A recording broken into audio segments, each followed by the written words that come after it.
குபேர சம்பத்து பெற செய்யக்கூடிய பூஜை முறையை பற்றி தான் இந்த பதிவில் நம்ம பார்க்க போகிறோம்.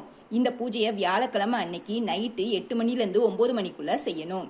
நைட்டு செய்ய முடியாதவங்க வியாழக்கிழமை அன்னைக்கு காலையில் 6 மணிலேருந்து 7 மணிக்குள்ளே கூட செய்யலாம். இதுக்கு நமக்கு கண்டிப்பான முறையில் குபேர விளக்கு வேணும். குபேர விளக்கை சுத்தம் செஞ்சு அதுக்கு சந்தனம் குங்குமம் வச்சுக்கோங்க.